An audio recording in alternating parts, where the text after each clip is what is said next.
Hi, everyone. Hi, Nikki. Hi. Oh. Question for you. Is the chat, like when you chat, is that live recorded and streamed? Or is that something that this group sees? Does anyone know? Hello, everyone. Chat, only the person or group you send it to see it. Hmm. It's not, it doesn't show on the live stream. Okay, thank you. You're welcome.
Melanie, the delegations know how long they have to present? Yes, they do. They're supposed to have 5 minutes to present and allowed another 5 minutes for yourselves to question.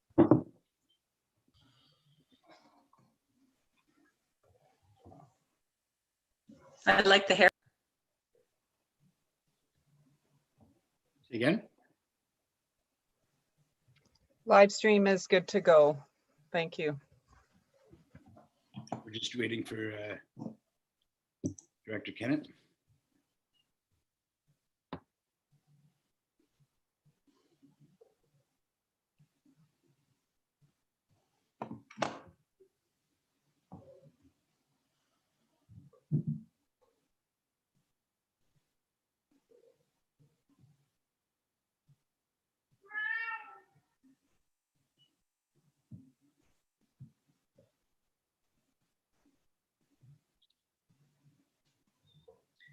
Melanie, do you have the big north wind out at your place? Are you in the tunnel like we are?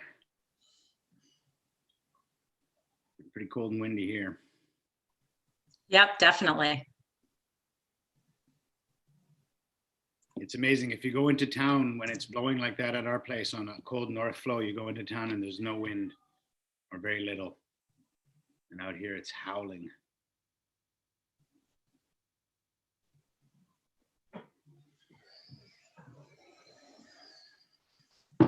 Has anybody contacted Director Kennett, or do we know Russell?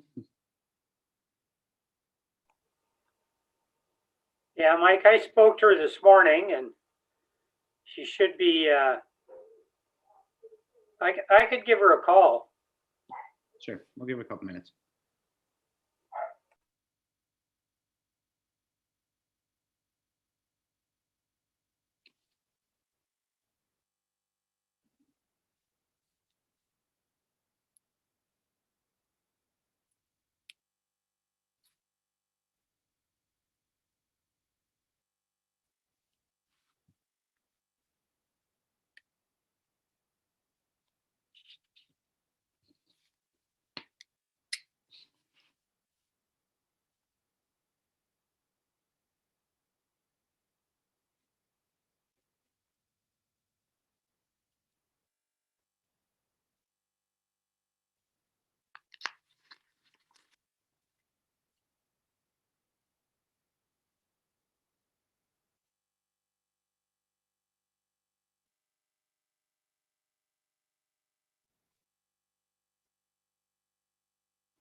on one of my meetings this morning, I tried to get on for the first time Microsoft Teams. Have you guys used that? I don't know if you prefer it. People had all kinds of troubles, like starting all over on Zoom. Finally gave up, and then they resent a Zoom invite and started all over. But do you guys like that? Is it a good? Yeah, we started using Teams at Blackcomb about a year ago, and after you work the bugs out with training people, it actually works really well and really smoothly. But there was a lot of growing pains with it to begin with. Yeah, but we use it seamlessly now and works great. Everybody's on board, so yeah, it's really good, and it's a good place to keep the information too. If you have a chat going, right, and the information stays there. So for us, when you have jobs that go on the 13th but then get delayed to the 17th, well, instead of emailing an entire group of people, you set up a chat forum, add those people once, add the information, and everybody gets notified that it's there. Right.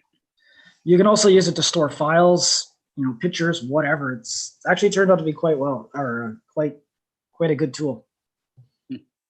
So, and it has, like I said, it has the video and call capabilities as well, where you can just pick up your laptop, call somebody as if you're talking to them on the phone, which during COVID, it's worked really well because we typically can't get in the room together to have board meetings or maintenance meetings or what have you. So. Yeah, I got a call to order here before we run out of time. So I'm going to call the PVIS committee meeting to order for February 11th, 2021. And we'll just give Director Kennedy a sec now that we've called to order. Director Kennedy, all good? You settled in? I think so. Yeah. Yes, thank you, Mayor. No problem. We'd like to recognize that collectively we are on the unceded territory of the Lillooet Nation. Can I get a motion to approve the agenda, please? Moved by Director Zad, second by Director Mack. All in favor? Opposed? Motion carries. The next up, 3.1, is a request for decision regarding the resolution for Ministerial Order M192, and this is about excluding in-person public attendance. Could somebody move the motion as presented? Moved by Director Mack, second by Director Zant. All in favor? Opposed? Motion carries. So I'm not sure if you've got all our line of delegations set up there, Ms. Clark. If you're good to go, if they're already ready, we can head right into our delegations. And there we go. We've got Ms. Woodruff joining us. Nice to see you, Veronica. Hi. Ms. Woodruff is the project manager for Pemberton Area Regional Economic Development Collaborative. And I will turn it over to you. Thanks. Do I have a presentation? That's your presentation. You got 5 minutes presentation and at least 5 minutes for us to chat about. Okay. Somebody has it on your end, I was told. Oh, I see. There we go. Okay. Next, I'm going to make this quick. So yeah, I'm Veronica Woodruff. I've been working as a project manager on behalf of the Pemberton and Area Regional Economic Development Collaborative. From here on in, I'm going to call them the Collaborative. And it's made up of SLRD, Village of Pemberton, the Lower Statlium Tribal Council Nations, Pemberton District Chamber of Commerce, and Tourism Pemberton. Next. The collaborative was established in 2018, and their primary responsibilities is really to get together on a organization to organization level to understand what's happening in region and where there will be issues and opportunities where they intersect and how they can work more effectively together. So they've been meeting quarterly since 2018. And it's the responsibility of the members in our group, that's perfect, in the collaborative to go back to their leadership and let them know what's happening. And so it's been interesting to work on behalf of the collaborative on this regional scale here. And some of the highlights I wanted to say of the benefits of working regionally is building this community to community trust. Finding ways, I know that I'm going to read this and I hate reading, but it's a chance to find innovative and necessary ways to reconcile economic inequalities between communities. Of course, accessing that expanded base of resources. and representational and inclusive vision for the promotion of the region. So again, just really trying to strengthen these ties between these different communities. So this was funded through the BC Rural Dividend Fund, May 2019. They received the funding. I was hired the funding is going through the Village of Pemberton in collaboration with the Chamber. I was hired as a project manager and started really in September 2019. And we hired Ecoplan as our environmental consultant. So my role was a project manager and Ecoplan was the economic development consultant. You can pass this one. And you can pass that one. Okay, so for my role, I really was independent from the process. So just trying to keep the process on track, managing the budget that we had, maintaining these relationships, and really just moving the project forward with so many moving pieces. And then Ecoplan is a well-known economic development consultant, and they came in with a plan to develop our regional economic development strategy. You can go ahead, I'll talk about this a little bit more as we get going. So the very first task was to develop an economic snapshot. My background's in kind of environmental consulting, and when you want to know about a certain species in a watershed, you have to go and see what's there because data doesn't exist. And it turns out this is exactly the same for economic development. There's very little data existing that outside of the census that is applicable any year to year. So all of their, most of their data comes from the 2006 and then the 2016 census information and anything else that was available through municipal plans. And they created this economic snapshot of where we're at. They looked at industry trends. You can go next. And one of the things they did that I really appreciated was looked at areas of capital. So human, sociocultural, financial, institutional, economic, natural, and physical capital. So really what are our strengths in these broad areas of capital. And I thought that was a really good version of doing a SWOT as an alternative. It just really focused on things that were positive. Next.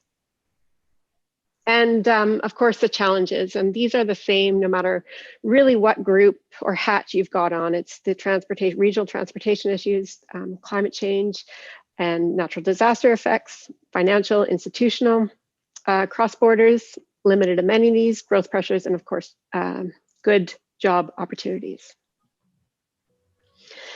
So our process, we really got going through 2019, the fall, and early 2020. We were engaging through survey and regular meetings to come up with our preliminary list of actions to develop our vision statement and our objectives. We finished that on around March 3rd. We closed our second survey and we were slated to meet April 2nd to finalize the plan. Of course, COVID hit. We still had almost a year left in our project, and we were able to pivot that and do some scenario planning around COVID-19 and to revisit the survey to see how how that might have affected our action items. And so where we are now is we are in this draft plan. The draft plan is available for review. It hasn't been finalized by the collaborative yet, but it should be available at the end of this month. This was our scenario planning exercise where we looked at all those economic scenarios on how it might go with COVID-19. Next. And what we did is take all those objectives and action items and then created a score on how they would be impacted by COVID-19. It was a really interesting process to go through that scenario planning on how we were going to respond to these economic initiatives. Next. And this is what that looked like for one of our single objectives. So it's really taking that case by case basis on if we're going to have a speedy recovery or we're going to be in this for the long run. Next. And I realize I don't expect you to read any of this, but you can see here, this is how our survey data filed out, where you can see the green on the left of the screen there and the red on the right. This is how our prioritization played out within our group between our quick start, our short-term and our long-term actions. And you can see there's some level of cohesiveness amongst the group, which was great as a starting point for discussion following the survey. Next. And so this is where we're at. We're at our draft regional economic development strategy. It is available to the organization's leaderships within our within the collaborative, so SLRD and VOP and all the other collaborative partners. Next. And our vision is our unique communities are benefiting from a shared regional economy that is thriving and sustainable. And I'm going to get you to quickly go through the next couple, I think. So we might skip the objectives, but here's how we prioritize the plan. These priorities were selected from a review of existing organization documents and what was available, and through the meetings and the survey. And so we cross-referenced all of that within the priorities. We've taken out the top 3 priorities for all the quick start, the short-term, and then the long-term actions. And then we wanted to create an actual list of implementable actions in order to support those priorities. And so that's within this table, we have some tangible actions that can be picked up by any of the community groups in order to support these higher priority actions. So next, and I'll go to the last one here. Go back one. So this was our complex priorities. Obviously, improved regional transportation, that is a very complex action. Improves housing and affordability, and a regional labor market strategy. We also did rank these all of those simple and complex and short-term actions into a complexity frame, and then a prioritization on how soon they should happen, despite how complex they may be. And next. This is our regional sector engagement. We are going to have select invitees to review and comment on the draft within these broad range of sectors. And the last part of this, my role in this project is to provide an update to the Pemberton and District Chamber of Commerce to their data portal. This was challenging, again, back to that data, because communities in general are data deficient. So until and without the long form census, we will continue to move that way. So there was a lot of discussion on how we could access or create better community data in order to inform this. This part of the project is done now, and the portal should be updated shortly. Thank you. A whole lot of information there very quickly. Thanks, V. That is a lot of information. Yeah, I know. Hard to get into the details, so I'm reluctant to ask some questions and get too deep into the weeds, but I mean, you see with the priorities that you set out there, you said you're going to review the draft with different members of the community and then put out the final draft, and then I'm assuming, an action sort of, like, how do you see it finishing off in this year? Like, where do you want to be in a few months? Well, it's really close right now. So I feel like we spent a lot of time to develop that list. So I feel like we're in a really good position to finalize this plan, and then also providing that extensive list of, basically a task list on how to potentially implement those actions. That was really important to us to include those things. So ideally, the way I could see this playing out is that, we haven't tied specific organizations to any one task, but rather it's a bit of a menu where if the interest and opportunity exists, we can have community groups that will pick it up. We can have local governments that can pick it up and run with the actions that really appeal to them. Awesome, thank you. Questions for Ms. Woodruff? You got any questions or comments? No, I'd just like to say great report and yeah, well done. Thank you. Yeah, thanks. And it honestly, I think it's a really important regional initiative. It was really exciting to work on a regional scale. And I think that that's going to become more and more important moving forward, and really trying to build trust and relationships, really strengthen those relationships that exist any way we can. I think that's important. 100%. I think you could see it. It's all kinds of sectors, you know, whether we're talking about how we work together on a tourism level and inviting people back here to economic development and on and on and on. So 100%. And have you had good, strong buy-in through the pandemic? It's been tough for people to connect. I know Zoom's allowed you to do it. Has it been, you've been able to meet as a group and make things happen? Yes, you know what? Surprisingly well. My expectations have been exceeded there. Before the pandemic started, it was really great to drive down to the Lake Road and go to Haksha and be like, hey, yeah, tell me about what you're up to. And I think that's a part of that relationship building I haven't been able to participate as a manager since the pandemic. I think that's going to be important moving forward, is again, like those effort to strengthen the relationships. Yeah. Yeah. Go ahead, Jen. So do you have people, like, say, on the reserve that have an economic development role within their tribal council and so on, that you're working with directly, or is it just a generalization? No, we've worked with the development officers where there is one. They are part of our team. Right. Okay. Yeah. And also, like, if there's an economic development plan within any of the nations or communities, we've taken all those actions and included them in our plan as well. Mm-hmm. And pulled out whatever was regional in scope.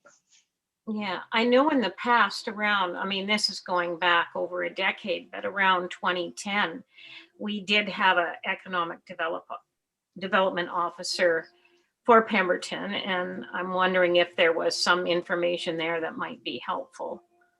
Yeah, you know, it's funny, Jen, I sat in on the village's GHD, their climate action plan workshops the last couple of weeks, and a lot of the high priority actions within this climate action plan are exactly the same as this economic development plan.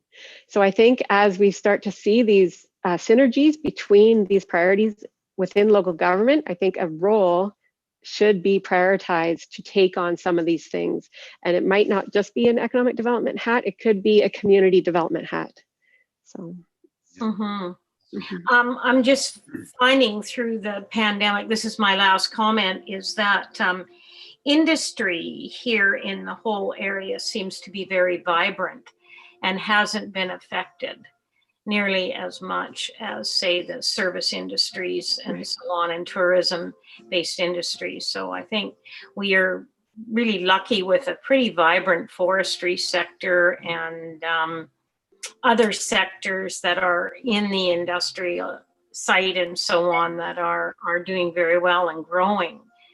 So it's a good place to start too. I just wanted to add that yeah, maybe going out of the pandemic, that they can certainly help.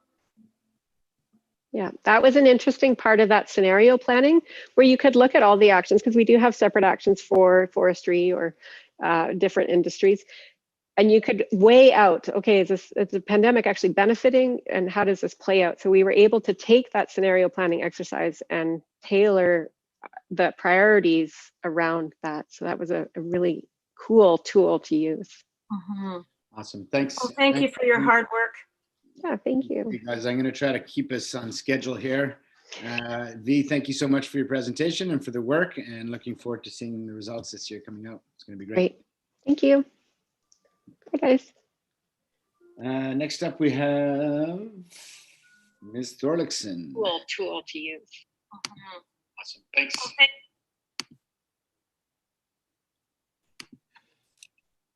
Ms. Thorlickson joining us from Porca.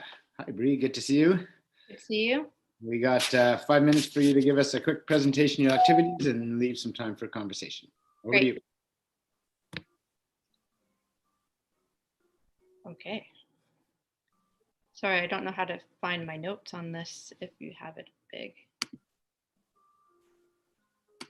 Okay. Thank you. My name is Bree Thorlickson, and I'm the Executive Director for the Pemberton Off-Road Cycling Association. I'd like to acknowledge that Porker is grateful to operate on the traditional unceded territory of the Lillooet Nation. We value the incredible gifts nature shares with us in this area.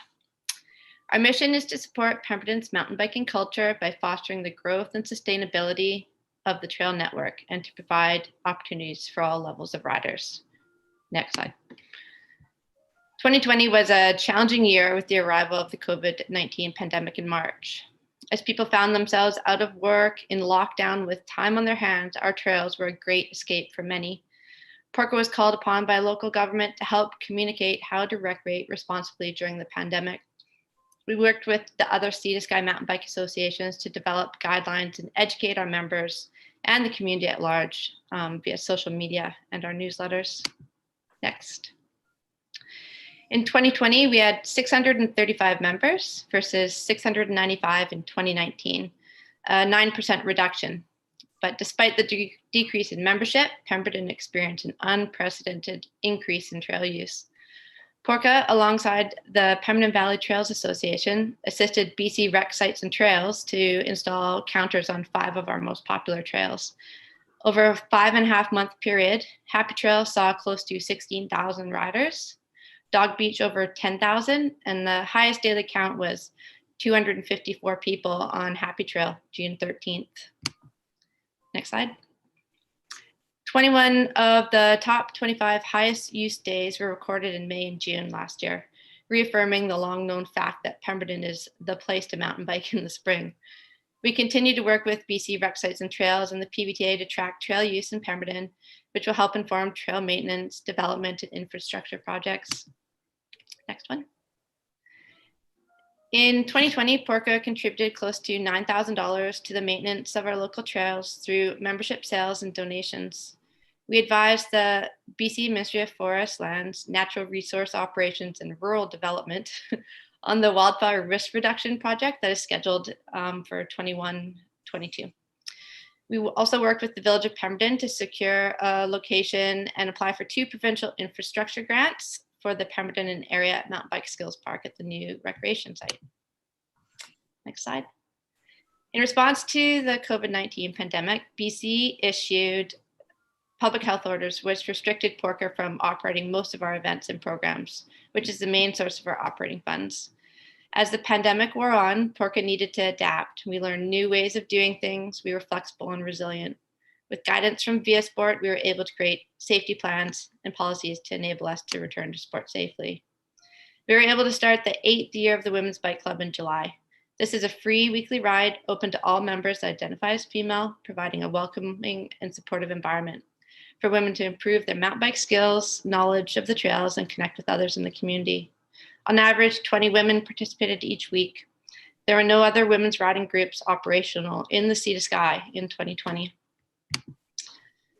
Over Thanksgiving, the Pemberton Numerical Assessment of Radness, or NAR, provided a much needed physical challenge and virtual social event for the mountain bike community. Trails were given a point system and riders set off on a choose your own adventure style route, hoping to earn the most points. Riders received additional points by supporting local businesses and thanking our healthcare workers. 140 riders participated over the course of 3 days. We also hosted a family-friendly, self-guided Halloween ride. With the permission of the Village of Pemberton, volunteers decorated the trails around 1 Mile Lake Park in a spooky Halloween theme. Parents and their children were encouraged to dress up in their costumes and ride the trails. The kids received a treat bag at the end. Over 150 people participated in this free event. Next slide.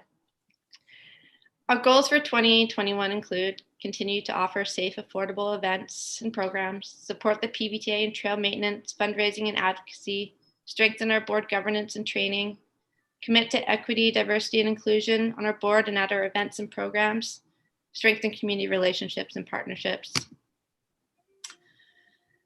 The executive director oversees the business operations of the Pemberton Off-Road Cycling Association, including administration of programs, events and special projects, membership communication, volunteer management, fundraising and financial management, advocating for mountain biking in Pemberton, and community outreach.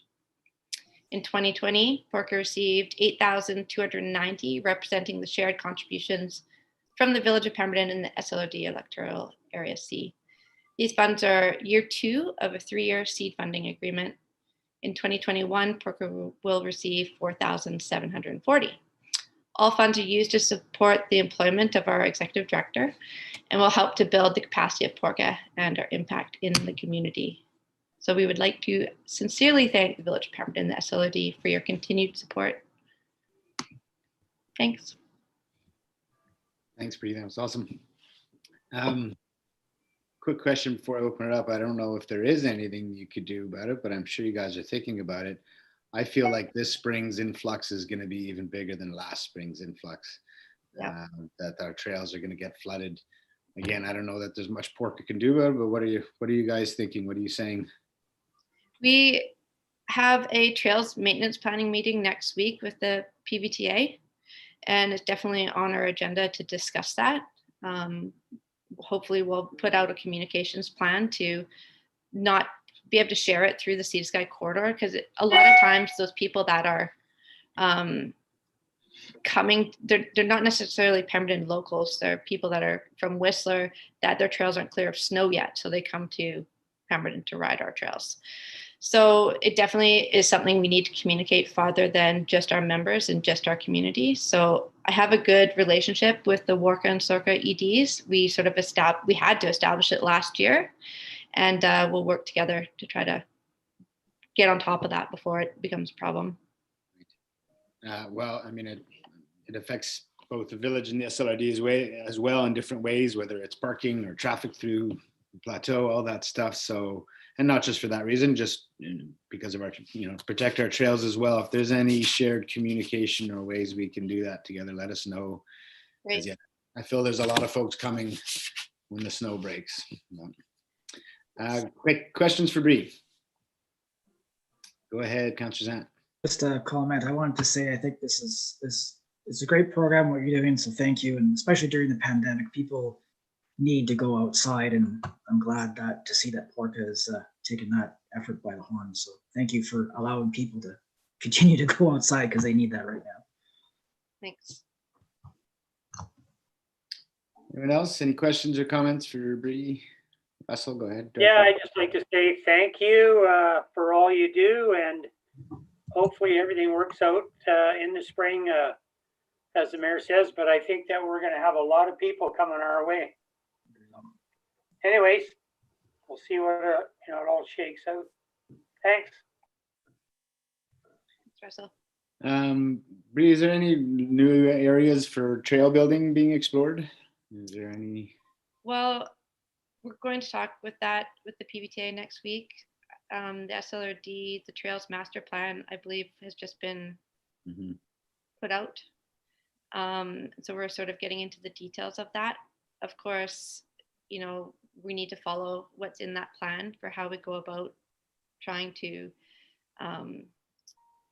build new trails. There's majority of our trails are not legal, and so we have to go through a long process. We've got to go backwards before we can go forwards. Right. So there's a lot to work through. There's a lot of administrative stuff that needs to happen to actually protect the trails that we have, and work with the Lillooet Nation as well, and try to, there's some issues on, not issues, but there's an ARC site on Cream Puff that, we need to communicate to the broader community to make sure that people are respecting that. Absolutely. Yeah. Awesome. Go ahead, Director Kennett. I just have one question, Bree. Is there any other clubs within the Sea to Sky area that can help Porca? Do you get any funding from, say, the Whistler mountain biking group or Squamish or whatever, if people are coming up this way to help your club maintain the trails and so on? No, Whistler, Warka, Sorka, and Porca, so Squamish and Whistler and Pemberton, we all are separate, not-for-profit organizations. And Pemberton's a little bit unique, as in there's also the PVTA and Porca. So we support the PVTA in all their initiatives with trail maintenance, but we don't necessarily have land management agreements with like the municipality of Whistler or the district of Squamish with Pemberton or the Crown for that matter. So all of our funding comes from membership and our events. And so that's been particularly impactful to us in the past year, not being able to run our events to support our operations and our broader programs like our youth program and advocacy and maintenance that we do. So it has been challenging. I've looked for different grant opportunities through the private sector, through Via Sport and different provincial, federal programs, but we also are not a charity, we're just a not-for-profit. So we are limited to the amount of funding that we can try to find. Right. Yeah. I just thought maybe there might be donations from other clubs that are coming up quite a bit to use our, just thought there might be that kind of synergy going on. Anyways, thank you for your hard work, and you got a great organization there. Thanks. We communicate it between the clubs, and encourage membership up and down the corridor. So we can only hope that people want to do that. Yeah. Thank you. Thank you so much, Bree. Thank you. We'll see you again soon. Take care. Bye.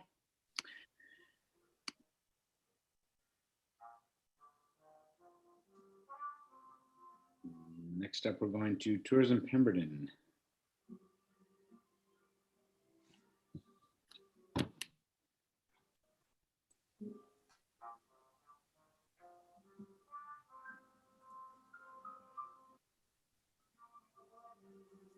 There you go. So yeah, next up we have a presentation from Tourism Pemberton. Mr. Mendonça, I'll turn it over to you. Oh, can you hear me? Mark, can you hear me?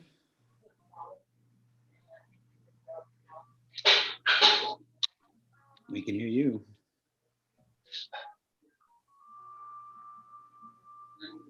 There you go. Mark, can you hear me? Yeah, sorry about that. Mr. Mendonça, Tourism Pemberton, I'll turn it over to you. Okay. Well, to be honest, I'm not sure what we're doing with this meeting. I didn't receive any real direction on what we're doing here. Is this a budget report? Is this a follow-up to the PDIF funding? This is mostly as if you saw on the agenda, there's about 10 groups that basically report out on their activities. The groups that are funded through PVIS, yes, every time of this year report out on their activities and their upcoming activities, so that people know where the taxpayers' money is going. Okay. And we certainly do that with each one of our board meetings because we do have representation from the village and staff and council, etc. Well, there's a number of things that I want to report on. Although the meeting is public, there's a couple of things that I can't report on that have transpired because the province has asked us to keep it confidential until they make their announcements. But I think you can imagine what that could possibly be from the conversations that we've had.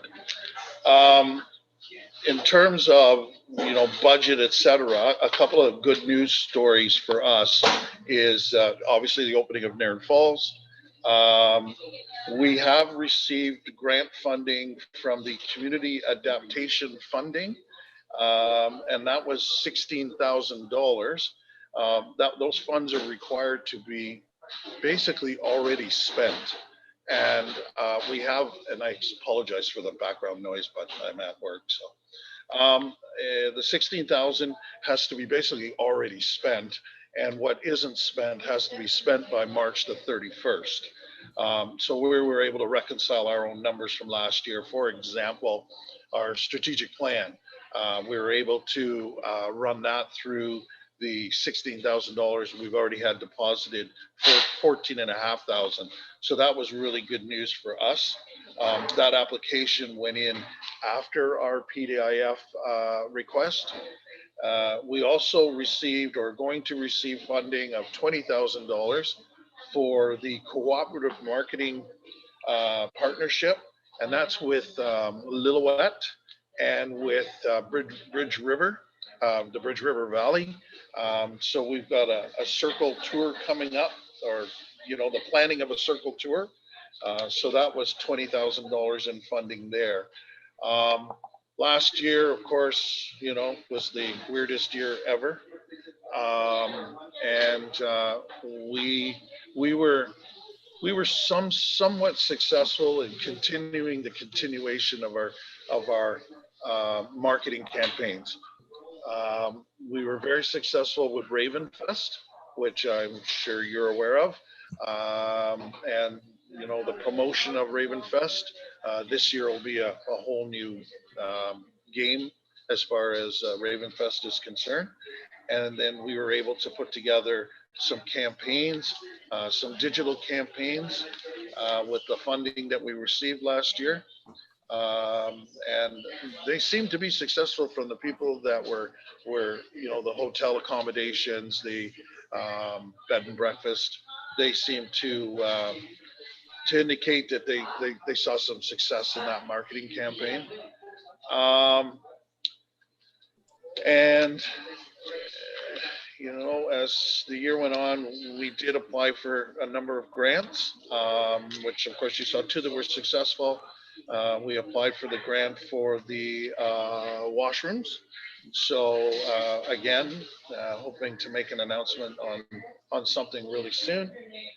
And I think that is about it. We did send off another letter of appeal to Peeves, and I haven't had a response. But other than that, it was a tough year, but I think we still did a good job for our membership. Membership was up. And I think we were up by about 5 additional members last year. So considering the times, etc., we marketed our the Tourism Pemberton Guide. A statistic for last year was our app. And if we can get more traction with our app, we had in 2019 about 219 uploads, and in 2020 we had over 450 uploads. So I think that's a huge success on the app, and that's where we're seeing much of what we're doing is going to the electronic world as opposed to continuing marketing with paper. So that's about it. Do you have any questions for me? I'm just going to, so you can ask questions. Any questions from Mr. Mendonça? Sure. Go ahead, Director Zant. I was just curious. I remember from one of the very last tourism Pemberton meetings I attended, there was talk about Carly Sindrick being a marketing director. Did the board follow through with that? Sorry, did you say marketing director, executive director? Sorry, executive director. I can't remember exactly what the position was being called or what the title was going to be, but you remember. Yeah, Carly's role has never changed. Carly is a marketing coordinator. We, at this point, have no plans of having an executive director. I think the process is working really well. We're accomplishing things that we set out, including our strategic plan. Carly has taken on Shirley's role on top of as a volunteer. And that role is pertinent to the secretary and treasurer's position. So, and then of course on the marketing side, we pay Carly. Yeah, thank you. Any other questions from Mr. Mendonça? Director Mack, go ahead. Sure. Yeah, I just want to say thanks to Mark and all the people on that board. They do a lot of work and they're a valuable asset to the community. So thank you very much for that. Thank you, Director Mack. You know what? It's a great group of people. We know there's challenges. We're trying our best to face the challenges. But the compliment to me from this same group of people is that every single board member has decided that they want to stay on. It's tough enough to find volunteers, and we've got the luxury of a board that sees, let's say, call it the light, and they want to be part of it. They want to participate through it. Director Kennett, go ahead. I just wanted to reiterate just what Russ said, that thank you very much, Mark. Tourism, as I've said before, is so important, and being part of the tourism community myself, I realize, I understand how important it is for the whole overall economy. And thank you for all your work and your board's work as well. Thanks, Director Kennett. Again, the jobs that are provided through tourism, there's not too many sectors in this area, in this community, that can say that there's more jobs. And some of those tourism jobs are starting to pay a lot better too. It's not that it's some class that's growing that really can't afford. But we know that the things that we're doing help the business community grow and maintain long-term jobs. I mean, honestly, we've lost about 3 businesses so far. I know we're going to lose a few more, but they seem to be holding and hanging in there. A lot of the businesses aren't able to get the funding through the federal and provincial government for whatever reason, but they seem to be just hanging in there and doing their thing. So I appreciate everybody's support. I appreciate your efforts. We're going to work at everything we can to be that good corporate citizen. Tourism sometimes gets a bad rap, bad name, because we're responsible for bringing the people into the community for the most part by our marketing efforts, and some people aren't too happy with that. The NIMBYism, not my backyard. But if we can be the good corporate citizen, do things like getting Nairn Falls open. There's been a lot of chatter, a lot of positive chatter about Nairn Falls being open. We might see some sign pollution at Nairn Falls because we've got to get the dogs. They're fully allowed in the park. There's no question about it. We just got to keep them off the tracks. At the end of the day, that's what we've got. That's a message that we have to deliver. And if that's the message we can deliver going forward, this is going to work for everybody, especially our little communities. And unfortunately, somebody decided they need to be warm, and they lit a fire in that parking lot on the asphalt. So, but some things people aren't all that smart, and we're going to deal with it. We're working through all the little things we can. So thank you again. Great. Thanks, Mark. Thanks, everybody. Appreciate the presentation. Moving on. Oh, don't go away, though. Mr. Mendonça, you're with us again next for the Pemberton TV and radio broadcasting. And is Mr. Doucette joining on this as well? Yes, he is, Chair. He should be, and should be on the call. Hello, Mike. Hey, good to hear. I don't have a camera on my computer, so. Yeah, you're pretty low tech that way, aren't you? Yeah. So Rich is here to support me technically if there's anything that I need. But I mean, last year was challenging for the Radio TV Society. We had a number of repairs that started off early in the season that we managed to get through. Snow up on the hill causes us some problems. But at the end of the day, this equipment is basically 50 years old. So it requires some, immediate attention and some long-term attention.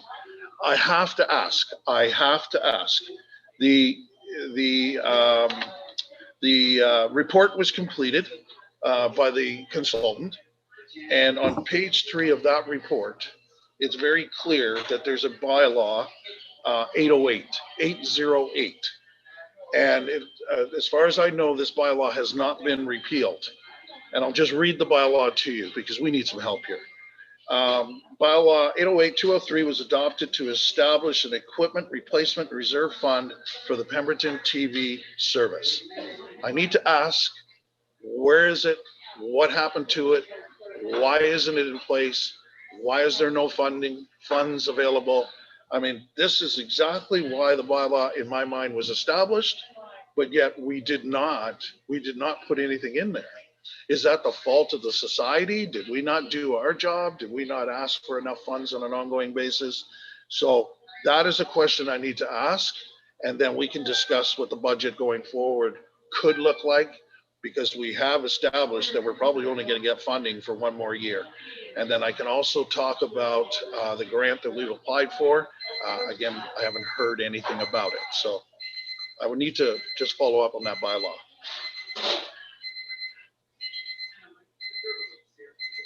You go on mute while you're waiting. CL Helmer or Mr. Frost, can you speak to that at all? So yeah, the bylaw is still there. The bylaw just states that there's a reserve fund, and it's up to the committee to want to put away funding. But in the past, and for most societies, they maintain their own reserves. But because when Jerry got sick, we took over all the administration. I'm not even sure if there was reserve funds in the past that they were keeping with the society switch over, but basically there isn't anything in that reserve fund because either it was spent way back when. I don't even remember using that reserve fund in the past, but there is a reserve if we needed to put away funds for equipment. There is a replacement. Does that answer your question?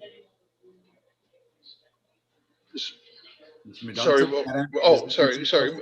Again, well, my response is that that reserve fund, that bylaw was set up and we didn't pay any attention to it.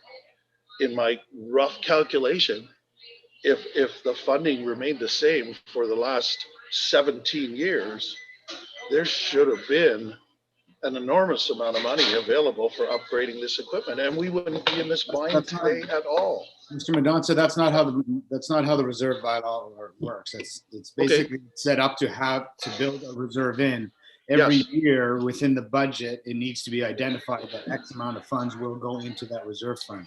It's not an automatic thing that a percentage comes off. So it's those that run the society that come forward with a budget every year to be funded to say, you know, what we expect when people look for funding is these are our activities, this is how much our activities are going to cost, and therefore this is our budget. And we're able to then justify to the public where their money goes. And that's what all the groups do in one form or another. So when that society or groups come forward with their budget, within that budget, if they would like to identify a reserve, it's up to them, and then we would prove it. The SLRD doesn't automatically put money aside into a reserve for the society. Does that make sense? So it's not that the bylaw was being ignored. It's there to Well, I understand what you're trying to tell me. I truly do. But our funding was I'm trying to get the right terminology here, but our funding was established through a referendum.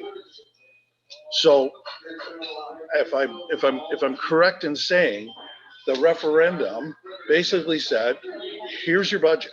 Here's what you have to spend. Now, if you spend less than what you're spending, that money should be transferred into a reserve fund. Ms. LaFrance, can you speak to requisition and budgets and the difference and how that works? Yeah, we don't transfer anything into reserve just automatically. It's part of the budget discussions. It's part of, you know, I have to have a reason for transferring. And, you know, it probably goes back to when Jerry was managing the service. And then when he wasn't able to administer it any longer, there wasn't any budget presented because he wasn't able to. So we had to basically just assume the regular operation. Mr. Mendonça, can you go on mute when you're not speaking, please? It's very. Oh, sorry. So yeah, the society obviously has had some struggles, and so we're trying to administer it the best we can, but basically we don't put any reserve funds into a reserve unless it's specified, and it hasn't been in the past. So that is why there is an operational reserve fund, which we have been using just to offset requisition increases or to smooth requisitions and things like that. But there isn't a current equipment or capital reserve fund for this service. And it's probably just, like I said, because of the history of the administration of the service. Okay, well, I understand what you're saying, but why bother having a bylaw that is meant for equipment replacement, specifically equipment replacement? Somebody must have in 2003 felt that, hey, this equipment is going to continue to get older and it's going to require replacement. So while I fully understand that it's not the SLRD's responsibility to budget for the max and then anything left over, we're going to move it over. I know it's not your responsibility, but was this clear to Mr. Mose at the time? I don't know either. If I was running this from 2003 forward, I would have simply said that we're going to look, the maximum allowable to us was 30,000 or greater if the other formula, if the other formula was available. So that 30, we should have requested on an ongoing basis, knowing that we needed equipment 20 years down the road. And what's it going to cost to actually replace that equipment? But we didn't. And I'm not sure why. I'm stepping into this myself late, and I'm not sure why. Where should the finger be pointed? Is it at us? Is it just that Mr. Mendonca, there's a few other things we want to discuss on this, and I don't want to run out of time. Let me just say I'm not sure why there needs to be a finger pointed at this point. Okay. But if you do want to, it would be up to the society to bring forward a number that says we recognize that our equipment will age and therefore we want to build up a reserve to replace capital. The bylaw was written to allow for that process, not to trigger it, but to allow for it. So if the society and those that run it, just like the other groups, came forward and did that, then we would have had, or those at the table at the time would have had the opportunity to discuss the merits of that, just like we do with other groups' finances. Right. So it was not in the hands of the SLRD. If you do want a finger point, otherwise I'd like to move on and ask you. Just one last, I do have one last comment because it's reflective of last year. When I came with a budget, the budget was reduced. Not was it said that we can move that remaining funds to, because I didn't even know about this budget or bylaw. But keep in mind, my funds were reduced. We weren't allowed to move forward with what budget was asked. So I'll leave it at that. Okay, so I don't know if you recall the meeting. There was a few reasons for that. We were still trying to assess what the value of the television service was to the greater community. That process, and I don't know if you watched our last budget meeting, but there was discussion about Pemberton TV, and a few questions were asked of staff. Staff has provided a very thorough report, which will be looked at as part of the budget, which helps break down television and radio. This group has been trying to understand to what level to fund the service and to understand the value of the service to the community, to see what it would cost to just do radio versus both, the usership, all that sort of thing, and also waiting to see if the grant application was successful. So that's where we've been at, and that's what we've discussed over the last few meetings. And that's what we were hoping to hear today was just, a presentation on the value of the service or the costs moving forward. But I think a big part of it is, again, waiting to know if that grant was successful is definitely part of it.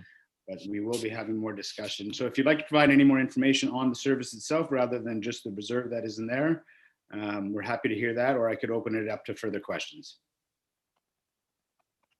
On the service itself, listen, it's getting more and more difficult for seniors, et cetera, to have their own TV service. But putting that aside and listening to the facts about radio, it was clear that in this document that it's not a necessity to have a backup for emergency purposes. But at the end of the day, there's nobody on the board that doesn't realize that in a power outage, which we have many, you're going to lose. Well, Mountain FM is totally discounted, but you will lose CBC radio. We have lost CBC radio in the past. With the upgrades that we're proposing that we will not have a power outage at our service. We will provide battery backup or generator backup. And as long as Vancouver is pushing out a signal, then we can push out a signal. And that signal, even though your homes would be out of power, you could get into your car or a neighbor's car and you can listen clearly to instructions of how to leave the community in the event of, and all the possibilities that we have. So that's why I'm clearly pushing for this system to be that backup that this community needs. Because we are absolutely aware that we will lose signals when it comes to the one and only CBC radio that we get. And we will be able to continue to offer CBC radio too. That's what I just wanted to, yeah. Thank you. So if you, Mr. Doucette, did you want to add anything quickly? Yeah, just this. Yeah. Well, the system, as you know, does have television. Originally, there was 5 channels: CBC, Global, and CTV. So it provided Canadian news and information, and also sports, TSN, and Knowledge Network for education and children. The other radio. FM radio is CBC2, which I know a lot of people in town appreciate the CBC2. They also were transmitting Rock 101 and the Country Channel out of Alberta.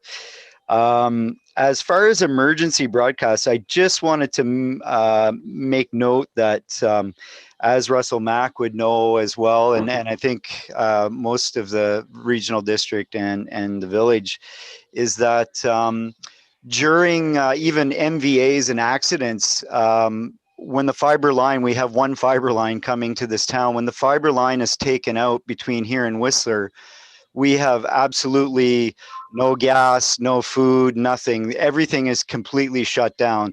Our cell phones, if anyone's on TELUS cell phones, you lose all your TELUS cell phones. So no cell phones on the TELUS network. You lose all your internet, regional district. Everybody is completely out. There's no computers, and that's just one line from. So this service, I know it's old and antiquated, and there's some equipment that need to be replaced, but it is something that may be easier to keep than actually to dismantle and then try to rebuild in the future at some point. I think there's some value having these sites and having the mountaintop site and the village site that on the ground that can help in an emergency situation, be it fires, the mountain slide, a meager event or whatever. So, or if it's the big earthquake that we talk about in Vancouver, and as we know, maybe 911 is down, ECOM could go down, all these things. But we are very precarious. Our town is reliant on one fiber optic line for all our communications. So this is something where satellite signals are coming into these sites to the TV and radio. So it just provides another opportunity for our town to be able to have outside communication if the worst happens. That's all. Hey, Rich, this is something we've definitely talked about, is the emergency communication side of it. The other thing we talk about again is the budget, and we asked to split out radio and television just to see how much that could cost. For the services that you guys are talking about, the emergency services you guys are talking about, well, we're looking at the budget later. I don't know if you guys have seen it, but is it the same fiber that provides a television as it is these emergency services, or can they be separated, and therefore are these emergency services and the radio, can that be provided at a cheaper cost? Yeah, so basically what we're providing is the transmitting of signals, right? So the cost is kind of fixed, no matter if you're buying it through fiber optic and buying it from fiber optic and resending it out, or we're taking it from satellite, is probably pretty well the same cost. So if we want to transmit a signal, it's the same cost no matter where we're receiving it from. The benefit of receiving it from satellite is that it provides a backup link for our community other than the fiber optic. Because currently right now, Shaw, TELUS, everything runs off that fiber line. If the line goes down, we're completely out. So in other words, there's no real sense in talking about splitting it out. We could be talking about this almost purely from the emergency communication standpoint. It's kind of an all or nothing. The capital, the infrastructure, the transmitting costs, all those are kind of the same as long as we want that emergency capability. Is that Mike, in essence, we're Right. talking about $1,800 a year. That's basically it. Well, I mean, in the budget, it was, I can't remember the number. Suzanne, give me a hand. It was like 25,000 or something, wasn't it, for the moving forward?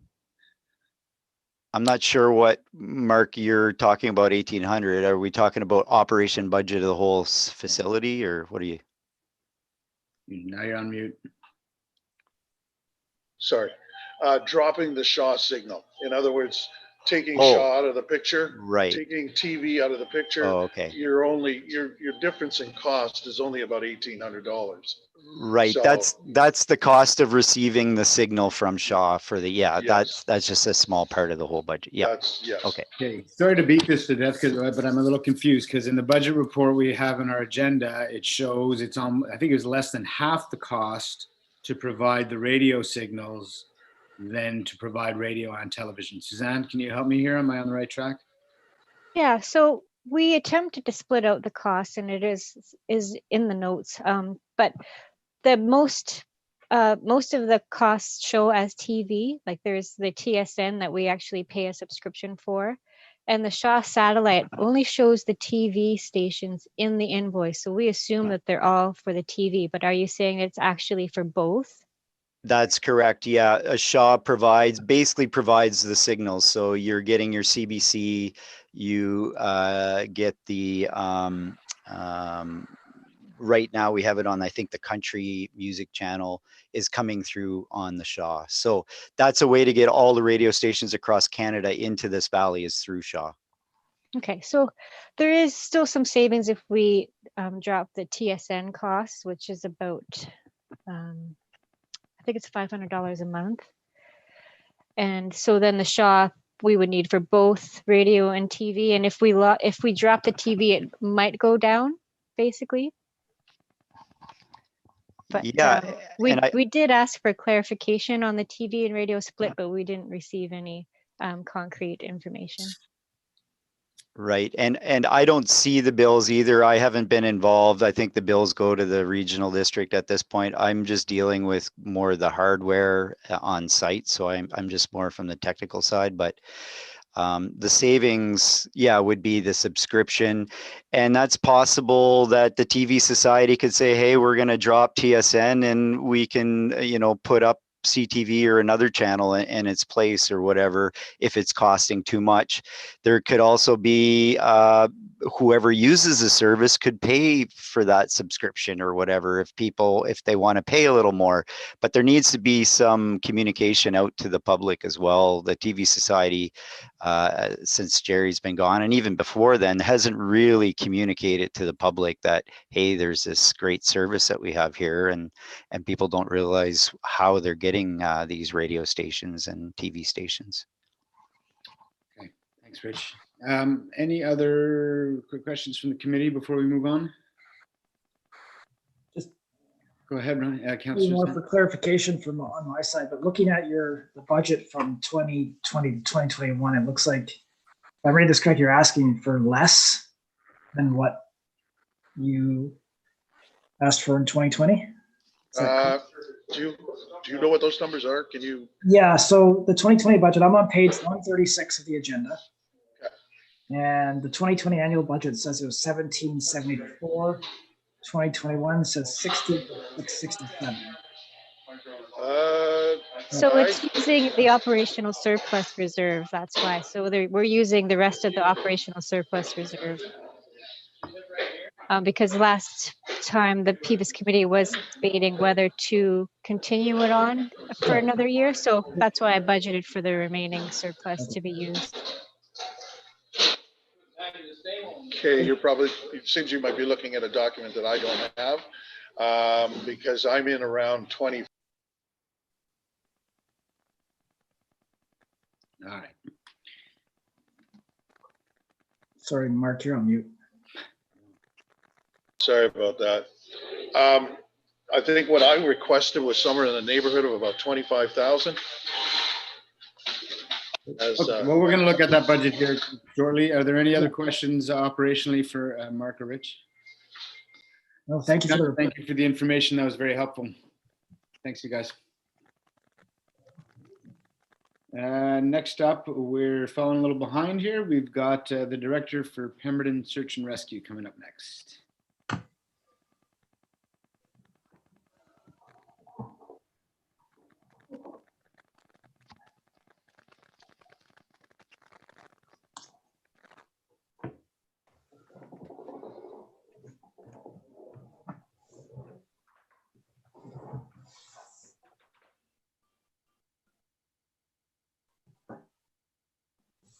Ms. Shimmick, are you with us?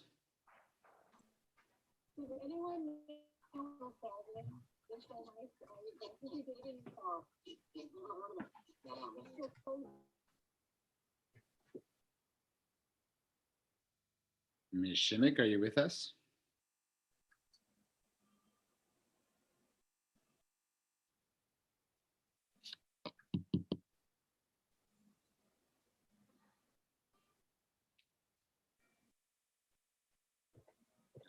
How do we want to proceed here? Shimmick, can you hear us? There's no way you can contact her in the waiting room, is there, Kristen? Like put her back in the waiting room and then talk to Or her. I I could definitely do that. Or we can reach her another way and we can move on and maybe come back to her. Sure. Let's do that. Our next delegation is also available in the waiting room. Perfect. Thank you. Okay, so we'll try to get hold of Ms. Shimmick. In the meantime, we'll let Ms. Medican in.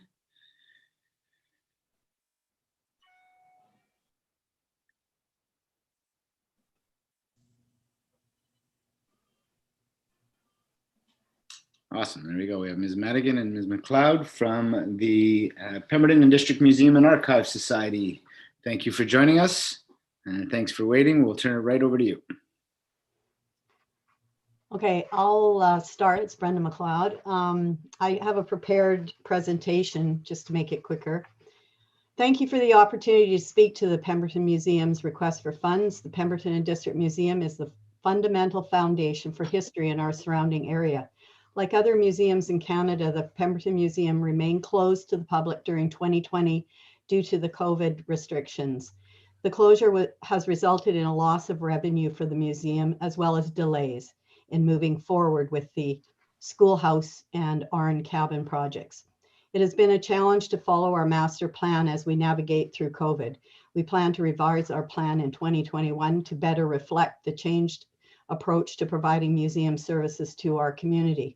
The present technology, equipment, and software servicing the Pemberton Museum has not been upgraded since 2013.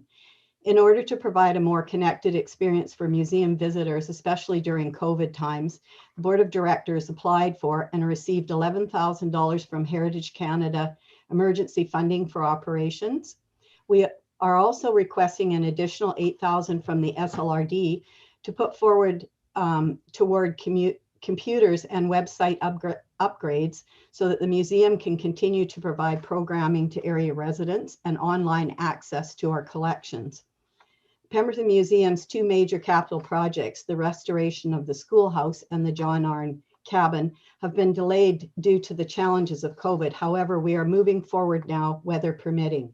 We will be using the funds we receive from the Heritage Canada Cultural Spaces Program Grant and other funders to move these two projects forward. The museum must demonstrate completion of $134,000 in construction work on these two projects by April 2021. With increased costs for materials, we anticipate these two projects will be more costly to complete than originally anticipated. We currently show $100,000 in reserves funds in our account. These funds are allocated for the schoolhouse and Arn cabin projects, as well as operations into 2022. They've been stalled because of COVID. Moving forward will leave us in a deficit situation toward the end of 2021 and into 2022. We are excited for the future of the Pemberton Museum. The museum is an animated park and gathering place in the downtown core. It is visited by tourists, locals, small family groups, community groups, school groups, seniors, and youth throughout the Sea to Sky corridor. Based on inquiries for use last season, we believe the museum site will be a real benefit to economic and social recovery from COVID. The schoolhouse, when complete, will provide a heated space for programs and events, exhibits, and community groups through to December each year. We have plans for the Christmas in the schoolhouse program once the building is complete.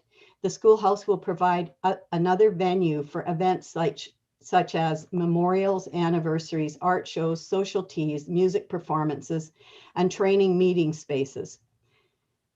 The addition of the schoolhouse space will give the museum an important revenue source and will help the museum to reach self-sustainability over the long term. Our long-term plan being for the museum to generate self-sustaining programs and events in our heated buildings.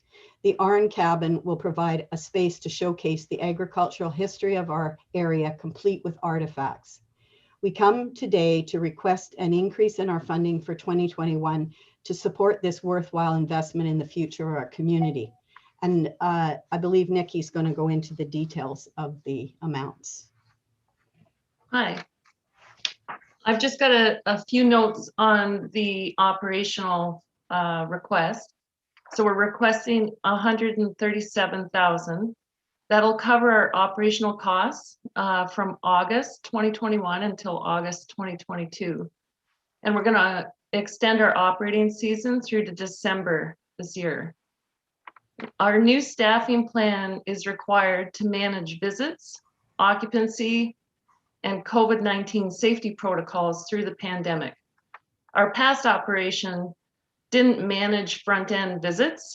You know, we had a couple of students on site greeting people, but we didn't have any controls over what was happening in each building. So we need a little bit more funding there for the management of the front end. And we will be quarantining exhibits and buildings as we need to based on the number of visits that have gone through a building. Those of you that have visited the museum probably know most of the buildings are well ventilated. The wind blows right through them. So after 50 or so visits, we'll likely lock a building and then open an alternative building. We have 5 buildings on site.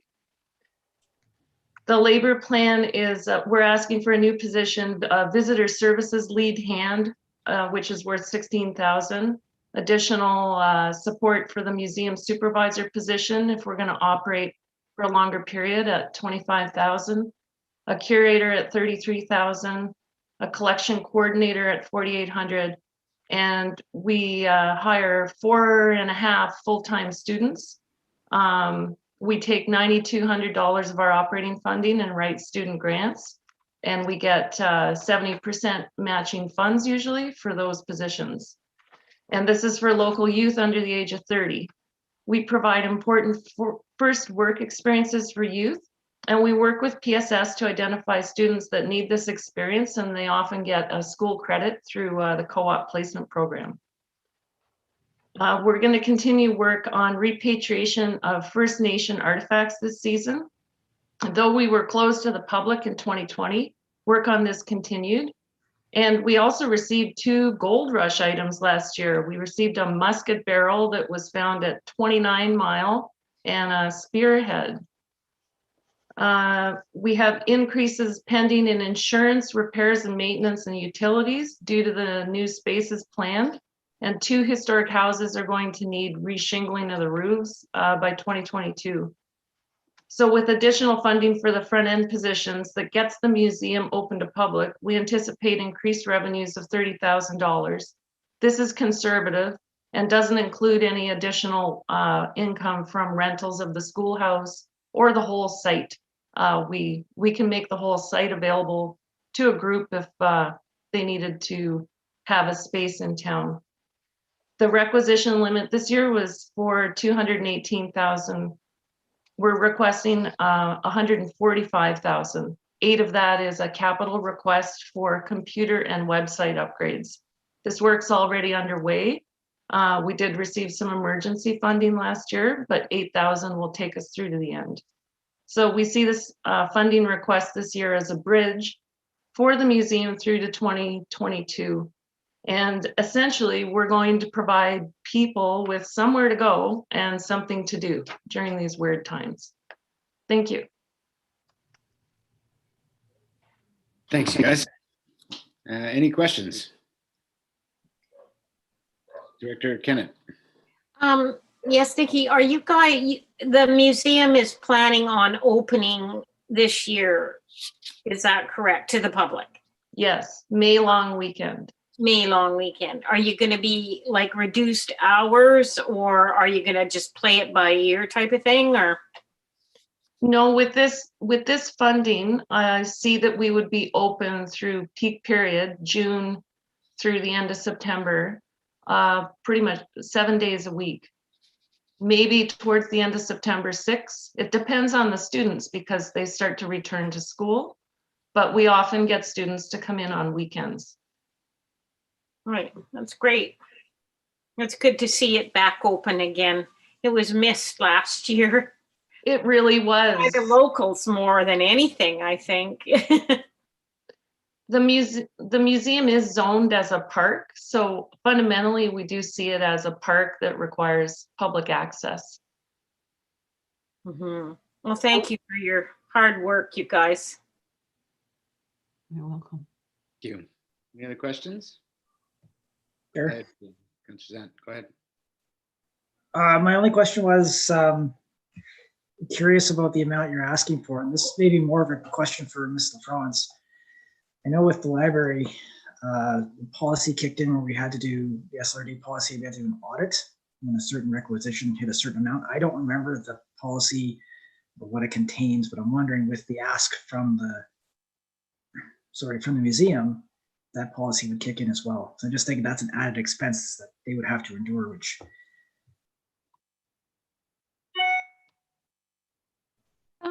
So the policy actually states, I think, up to 40,000. So, and then the policy actually states we can waive that requirement.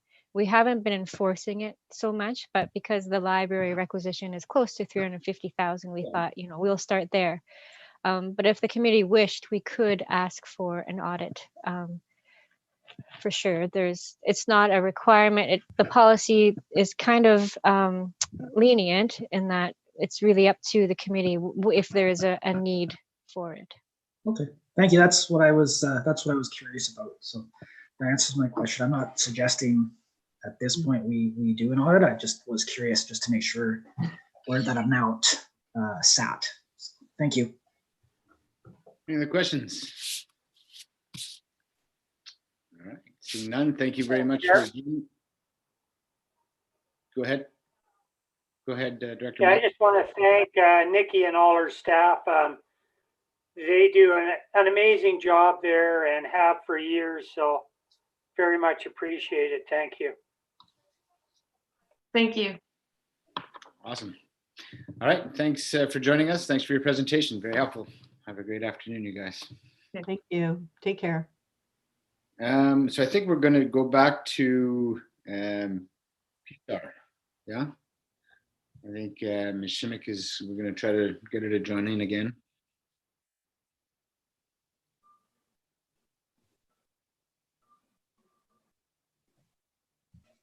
Ms. Shimmick, can you hear us? Hello. Yes, I can hear you. All right. Can you hear me? We can. We can't see you, but that's okay. As long as we can hear your presentation, that'll have to be good enough, I guess. Yeah, sorry about that. I don't know what's happened to my camera. That's all good. Thanks for joining us. If you're settled in, we'll we're on to the search and rescue. So we'd love to hear about your activities and your year ahead. Okay, thank you very much for the opportunity to speak to you today. And thank you very much for your past support. It means a lot to Pemberton Search and Rescue. As you know, my name's Lori-Ann Shimmick, probably more commonly known as LA. I'm a director and a manager with Pemberton SAR. And just out of curiosity, are you all the same folks who were on the board the committee last year when we presented? It's the same group? Yeah, we're the same committee. Okay, I just don't want to go into too much detail and say the same thing over and over again. So thank you for that. I'm just going to talk a little bit about our group and what we do and how we spend our money to give you a bit of an update on that. So Pemberton Search and Rescue is a registered nonprofit volunteer organization. We provide ground and inland water search and rescue services under the authority of the RCMP. We're tasked by either the RCMP, BC Ambulance, or the BC Coroner Service. We can't just have somebody call us out of the blue, a friend that tells us that they're out there in the backcountry somewhere and they need help. We need a tasking agency to start a call out for us. We have currently 33 members on our team. We cover a very wide range of area, probably one of the largest in BC. And we're one of, if not the only group, GSAR or SAR group in BC that is under 2 RCMP jurisdictions. That would be obviously Pemberton and Lillooet. We go south as about halfway to Whistler. We go to the head of the Harrison. We go all the way west to the Jervis Inlet, east to the Fraser River, and north through the South Chilcotins.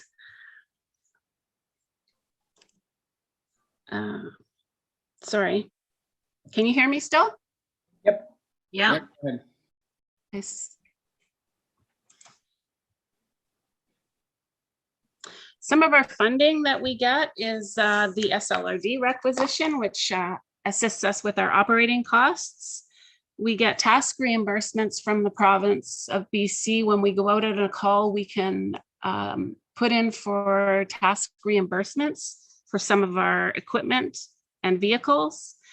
We get donations and we do fundraising. However, this past year, we haven't been able to do any event fundraising that we've done in the past. And we also get funding from the provincial government, which is providing funding to all search and rescue groups in BC and has been doing so for the past few years. This past year, we received quite a bit of money, $74,100. The only caveat to that is we are not allowed to use that money for operating costs.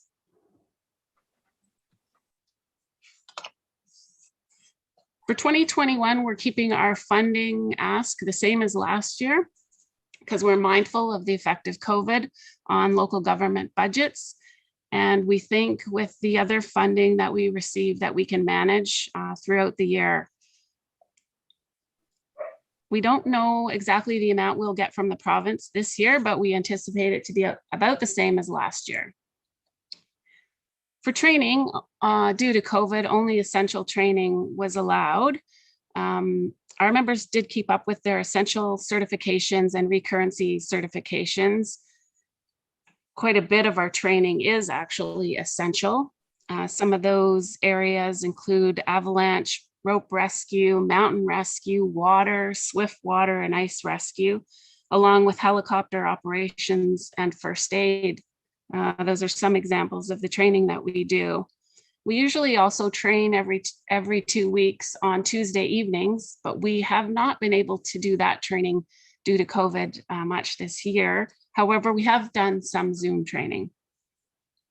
As far as our callouts go, we had to put together, as did many people, COVID protocols and ensure that we had proper PPE on hand. In 2020, the callouts were low in the early part of the year, likely due to COVID and the fact that a lot of the parks were closed. Some types of calls that we deal with are overdue missing and injured persons. We do mountain rescue, such as mountaineering incidents, avalanches, crevasse rescue. We do water rescue, which includes swift water, flood rescue, and ice rescue. We do quite a bit of helicopter training and work as well with the HETS operations and the Class D fixed line operations, medical evacuations, paraglider incidents, motor vehicle extrications. We assist with in challenging terrain or water. Our calls were down a little bit from last year. Again, as I said at the beginning of the year, we had less people out in the backcountry. So we were at 42 call outs in 2020, compared to in 2019, we had 62 call outs, and 2018, we had 44. So our numbers are rising each year, it seems, as more and more people get out into the backcountry and more people who maybe are not as qualified or as well equipped as in the past.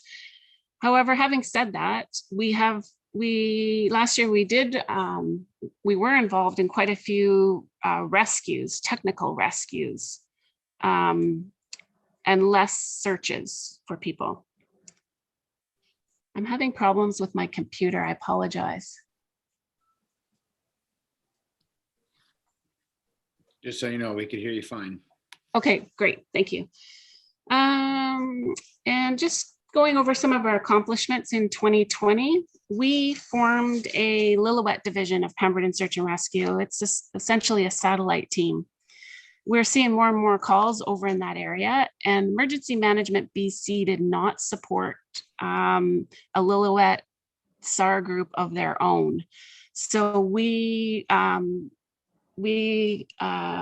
encouraged and received 7 members who live in Lillooet and who are now fully trained, fully trained in the ground search and rescue and doing other training as available.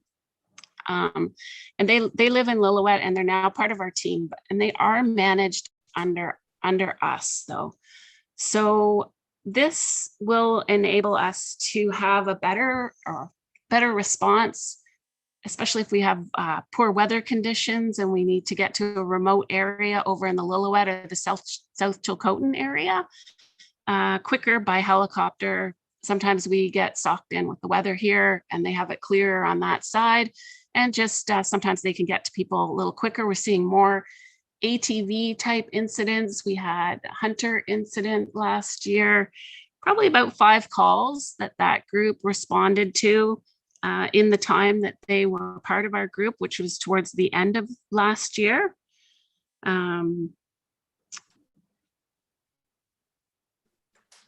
We have rented a space in Lillooet for a truck and equipment and gear supply, as well as it's a bit of a training room, but they've been doing a lot of their training by Zoom as well, for now anyway.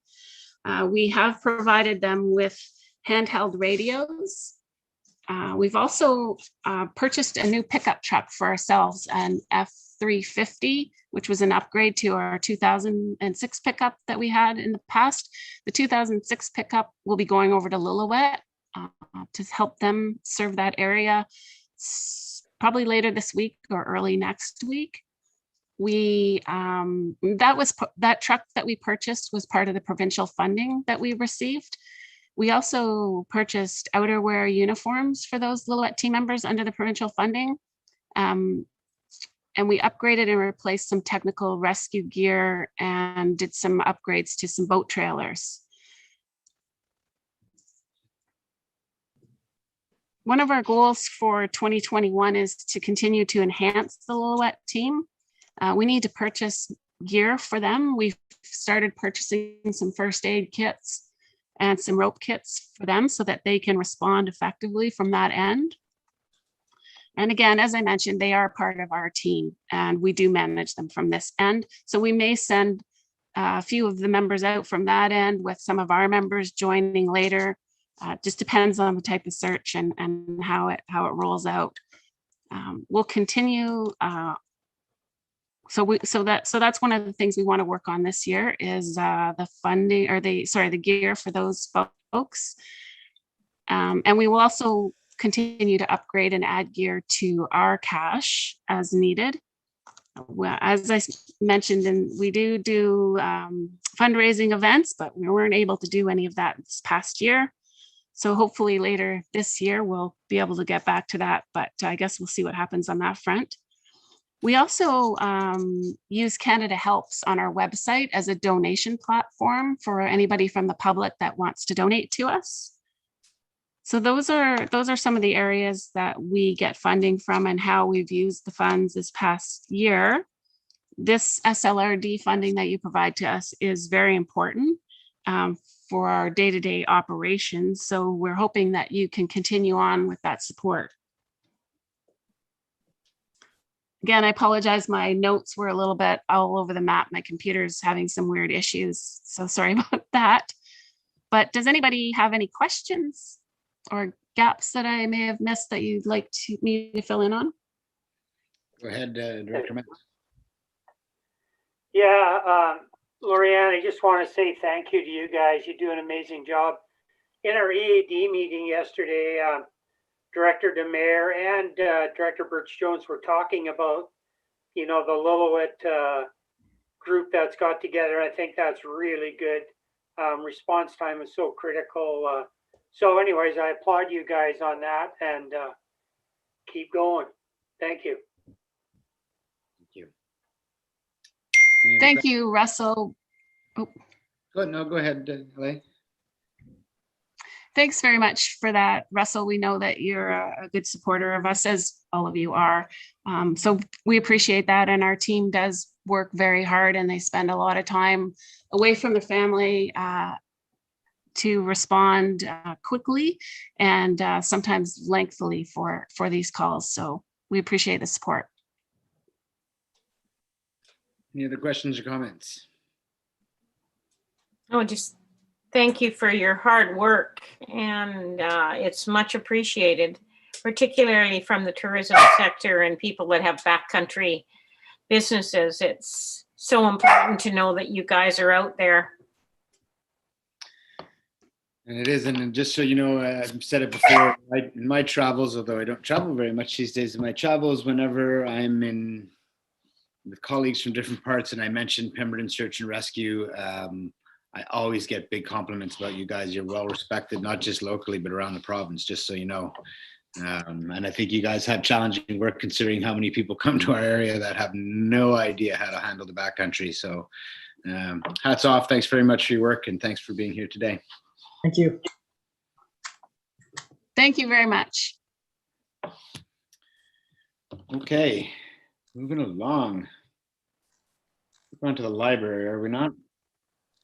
We are on to the library. Ms. Gillis, welcome. Thanks for joining us. I will gladly turn it over to you. Oh, thank you. I think there should be a slideshow, or is that? Oh, there we go. Thank you, Natalie. You'll have to excuse me. I've just been texting my husband. You probably noticed from the agenda, you've got 2 Gillises today. So we've just been trying to plan the school pickup. So he's currently running out to get the kid from school while I keep you busy here. Thank you for inviting me here today to talk about the 2021 budget. I know you've probably had a long afternoon so far, so I'll try and keep it brief. As you know, you've seen me for a couple of years now. I don't normally do a presentation or a slideshow like this, so I thought, given the unique challenges that have been presented to us in 2020, I thought a brief overview of how we rose to meet those challenges would be worthwhile. Obviously, being a librarian, of course, I'm all about the power of words, but for this slideshow, I thought that a picture really would be worth 1,000 words. So here is our year in images. Next slide, please. So 2020 saw the first year of our strategic plan for the period 2020 to 2023, focusing on 4 new key strategic areas. So inspiring minds through learning and literacy, creating welcoming spaces, living our values, and building connections.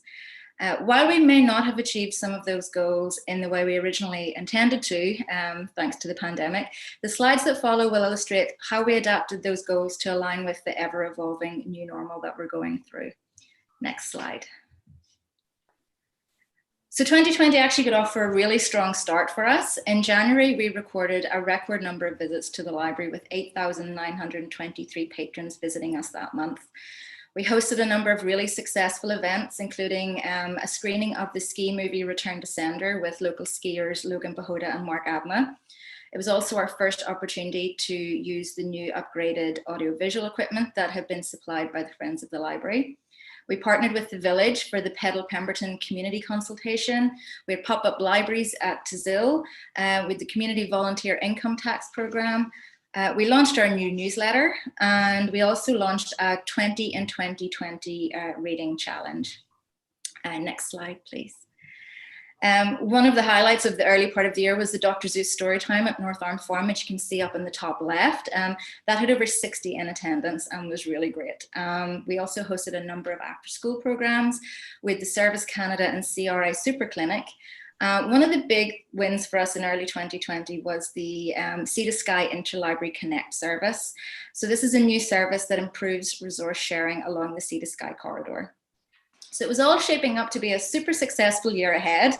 Then mid-March, COVID-19 hit and reached Pemberton.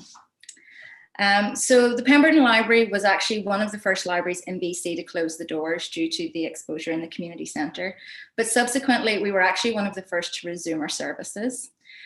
When the doors to the community centre closed on March 13th, we immediately focused on how we could restore service to the community in a safe way. And while not an essential service, we strongly do believe that the services we have been providing have been essential in supporting the mental health and wellness of our community throughout the pandemic. By the end of March, core programs such as Storytime and Parent-Infant Drop-In had resumed online via Zoom. As you can see me on the floor of the library. While many libraries promptly mobilized to offer programs online, we favored the Zoom meeting format over Facebook Live or the pre-recorded content because we really wanted to maintain that one-on-one connection with our patrons and provide a sense of routine in the early days. Next slide, please. During the initial 2-week closure, the staff worked from home answering emails, social media messages. We also launched a live chat service on the website and offered online library card registrations to access online resources. We also reached out to many of our regular patrons by phone if we knew that they weren't online. The Wi-Fi remained on 24/7 for those in need. And so ultimately, while the building may have been closed, the library was very much still open. We automatically extended the return dates on all of the checked out items while we established safe protocols for handling returns. By the end of March, we were up and running and with safe protocols for a contactless holds collection and partnered with the Pemberton Lions to offer home delivery to the seniors. Next slide. With limited advertising, over 250 patrons accessed the contactless holds collection service in March, highlighting just the importance of access to reading material in our community. Ebook usage also increased by 21% over the year, and we diverted some of our funds on physical books to ebooks accordingly to meet that high demand. We also recognize the growing need for access to computers. Sorry, previous slide again. We also recognize the growing need for access to computers and printing services. And in May, we established a contactless printing service. Next slide. So by June, preparations were well underway to safely reopen the space to the community. We resumed in-person service in June with a greeter station set up at the fire escape. Being able to interact face-to-face with our patrons again was a significant goal for us. And while there was no public access still to the physical space, just being able to build those connections again during these challenging circumstances was really a key goal. We were open for in-person services 6 days a week from 10 a.m. until 1 p.m. Next slide, please. By July, we were able to safely offer pre-booked access to the computers and workstations. The new wireless printing services had dramatically reduced the demand on computer use, but was still in demand for many reasons such as job applications, immigration documents, and online banking, where the irony is now not lost on us with the online banking.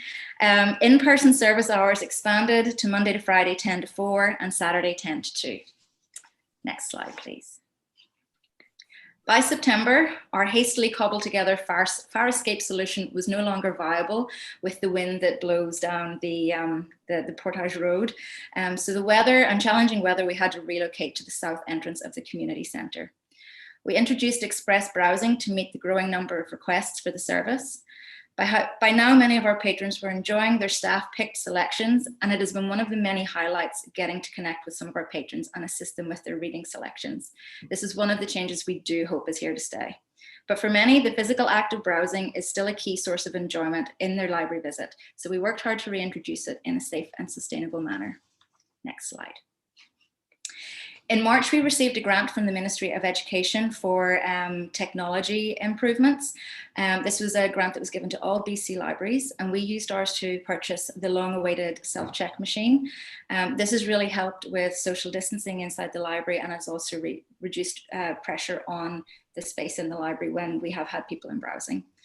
We also used some of our reserve funds that were initially intended for lounge furniture to purchase a portable returns box, with the main access to the library now being on the south side and our returns box on the north side. It was becoming a source of frustration for people having to do a full lap of the building. So we now have a box at either end of the building. Next slide, please. So we had a number of really key partnerships in 2020 that enabled us to offer some wonderful online programming in October and November. Our annual partnership with Stewardship Pemberton launched with the ever popular Mushroom Talk, and that had a staggering 188 participants. We had a follow-up talk on the Pemberton landscapes and natural hazards.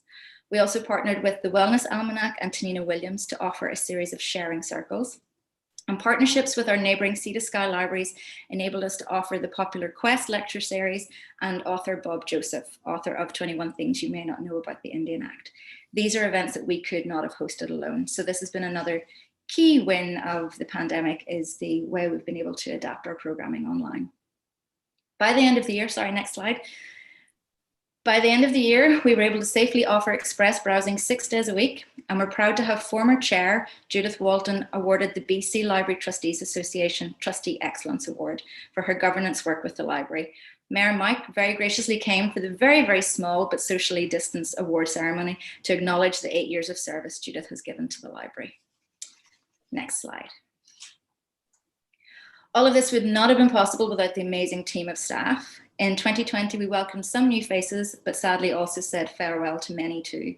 Staffing challenges are by no means unique to us at the library during the pandemic, but training and retaining staff is going to be a priority for the coming year. Next slide. But even more gratitude goes to our community. Their continued support and love of the library has sustained us during the most challenging times, and really drives our vision to be the hub and the heart of our dynamic community. So in summary, 2020 has undoubtedly been a challenging year for all of us. But thanks to this committee's continued investment in the library, we've been able to continue to support our community in a meaningful way and look forward to further restoration of services in 2021. Thank you. Thank you, Emma. Thank you very much. You know, this is kind of our yearly opportunity to blow your horn a little bit. And just let you know, as always, you guys have done a phenomenal job this year. I think when the pandemic hit, not surprisingly, the value of the library and the need for that community space was even more obvious to us all. And I think you guys did an awesome job reacting to it and making people feel welcome in whatever way they can and providing those services. So kudos to you and your staff. It must have been tiring, and I know there was lots of emails and CCing that you and I were on, and I saw the thought process from afar on how you guys really put together the work you were doing. So a lot of thought and effort went into it. Thank you very much. Would anybody like to ask Emma a question or provide comment? Councillor Zant, go ahead. I just want to provide comment, more of the blowing your horn. Your leadership within the community has not gone unnoticed. There's a lot of people that I speak to, and they think you're absolutely amazing. You're the right person for your job, so keep doing what you're doing. Thank you so much. And the people, they love what you're doing. Your ingenuity to keep the library going and support the community in this pandemic has been amazing. So thank you from the community.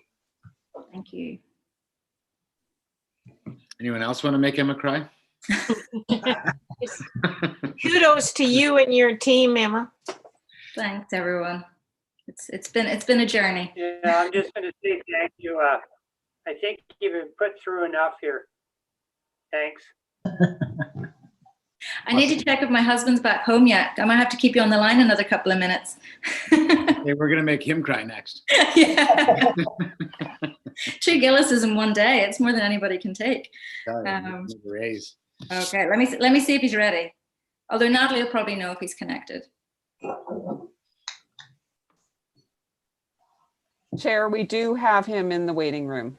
Oh, you do? Excellent. We do. In that case, He doesn't need your permission, Emma. Go away. Thanks go easy on him. It's his first one. Thanks, Emma. Take care. Thank you, everyone. Bye.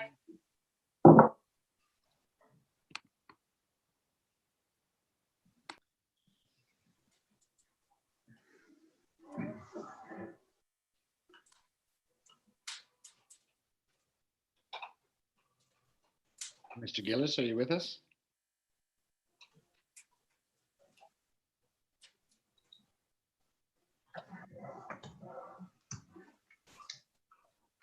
Does he know he's been let in?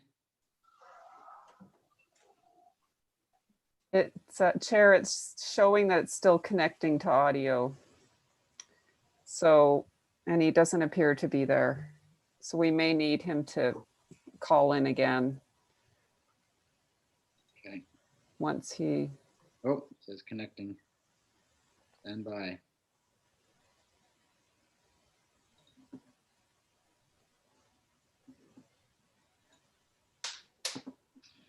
Okay. Okay, well, if you could contact him, let him know, we'll push him down the line here. Oh, although the next one is not till 3 o'clock, is it? Because they have, oh, there he is. Hello, everybody. Can you hear me okay? You trails guys have trouble with technology, don't you? That's what's going on. I just had to go and pick my kid up from school because we were on a little bit late there. And Emma was one ahead of me. Excellent. Take your time, settle in. And we're good. Ready to hear about PBTA's activities for the year. Thank you, Duncan. Okay. Hi, guys. My name is Stu Gillis. I'm the new Executive Director of PBTA. So my role was created to build some structure, align direction of the association, and we're moving towards a hybrid governance board to improve our effectiveness. Our mission is to build, improve, and maintain a sustainable trail infrastructure for both residents and visitors to Pemberton Valley. We're responsible for over 300 kilometers of beautiful trails, ranging from level, green-rated valley trails to some of the most challenging and breathtaking routes on the planet. We cater for all user groups: equestrian, walkers, hikers, runners, bikers, and skiers. Last year, we spent over 24,000 alone on trail maintenance and supplies. Another 4,000 for special projects. So that's basically enhancement of the trails, rebuilding key features. Last year, our basic operating budget outside of this maintenance was over $10,000. So total expenses was just a shade under $39,000. This year, we have an increase in basic operational budget of $23,000 total to include the cost of myself, the ED, with essential trail maintenance and wayfinding objectives planned for this year. We budget our total expenses of $56,500 thereabouts. The $20,000 that we get from PBIS makes up the lion's share of our income. Last year, we had under 350 members, providing us with about $3,250. Our other major income source of $5,600, Whistler Blackcomb Foundation, and that is temporarily suspended this year. We make the rest with fundraising events, map sales, and donations. We were lucky enough last year to be able to raffle a specialized bike, and that brought us in $5,700. COVID took its toll on membership. As I said, it halved from the previous year. Fundraising opportunities were unavailable or cancelled. This year, or sorry, the end of last year, the Pemberton Valley Recreational Trails Master Plan was approved and published after a lot of years of hard work by all involved. And our vision and mission directly supports all the objectives within that document. Setting aside our regular maintenance responsibilities, our main effort over the next while will be ensuring that all our beloved trails are correctly authorized and approved. This is a lengthy process involving many interested parties and a large increase in staff work by myself to provide the necessary administrative support. The PVTA are committed to collaborating with all our neighbouring charities, clubs and associations and communities in making our trails the best that they can be. We're also committed to building a closer relationship with the Lillooet community to develop a universally approved trail network. We are extremely appreciative of the grant that we receive from PEVIS each year. We're aspiring to be better than ever over the next months and to underpin our value to the local community and commerce. With this in mind, next year, we will be applying for an increase in grant funding for us to be more, the more we receive, the more we can achieve. Thank you very much for your support. Questions, please. Thank you, Mr. Gillis. Questions? Questions? I have one question. Is there going to be just a maintaining kind of year, or are you going to be expanding new trail network? So my job is to get a grip of the process of planning, preparing and applying for trails. And it's a massively lengthy process that's pretty complicated, and I'm trying to refine that along with Alistair at Sea to Sky. He's a recreational officer. So for new trails, we do aspire. We're bringing on some new members to the board in various disciplines like running and hiking and stuff, and we do aspire to have more green and blue rated trails. So we can definitely start the process with planning that. And as I said, the planning process now must involve all interested parties, Lillooet, landowners, ecological. And wildlife, everything needs to be considered, and that will speed up the process when we go to apply for it. So long answer, short answer, yes, we're aspiring to push forward with that initiative. Yeah. Thank you. It can be complicated for sure. Yeah. Yeah, it is, especially that when you recognize how many of the trails aren't authorized or approved. So there's a lot of work at the minute trying to get historical grant of pre-2008 trails to get section 57, which is something in place that means that they've been approved.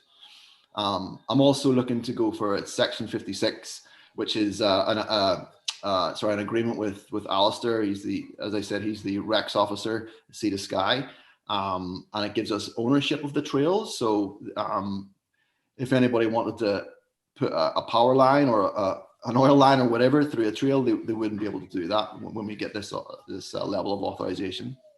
So that's all in the works, but it takes a long time, from what I can see. Just a question: does the trail network now have actual tenure with the government, with the BC government, with lands? No, that's what we will achieve with. That's your end game. Yeah, that's right. And we're as the board, they're reviewing the agreement at the minute. I've received the agreement and we're reviewing that among a bunch of other things. But yes, that should be within the next few months. Hopefully, we will move ahead with our end of that, and that will be up to the Rex officer to administrate that.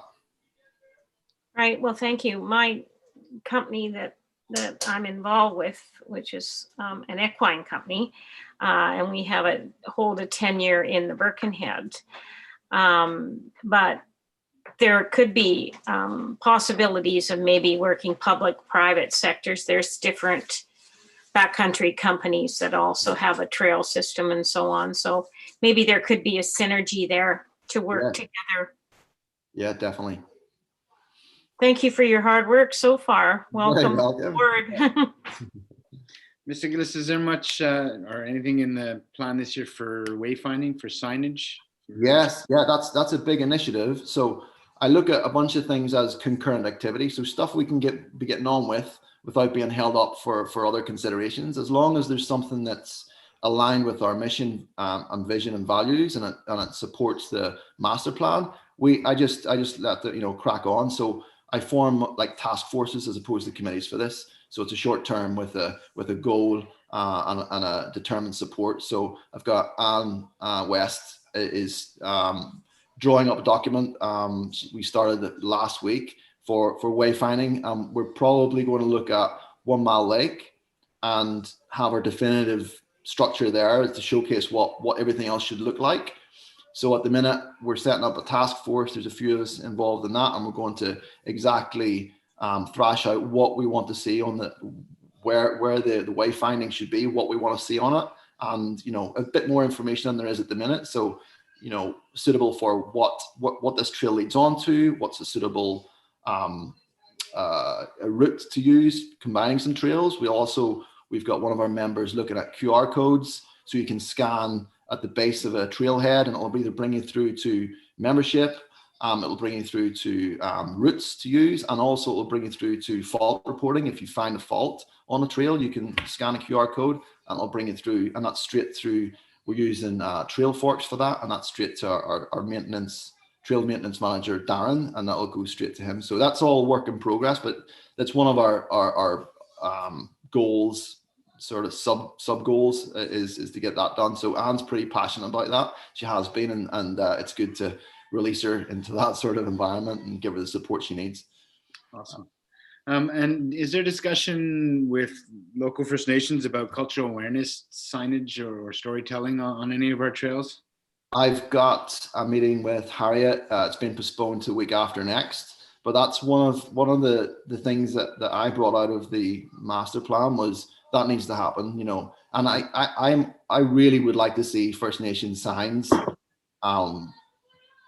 instead of what we've got, or supplementing it, and with our signs supplementing theirs as opposed to having nothing. But yeah, part of that would be at the trailheads, a board of that of what area you're going into, and also at relevant trails, things like I think we need to look at Cream Puff as well. There's a fence there, but there's nothing else on that, and we need to have something there. But the board at the minute are tentative in putting something up. They don't want to step on toes, the Lillooet toes. They would like them to do it. So I really feel that I need to make a concerted effort to reach out and have a good relationship.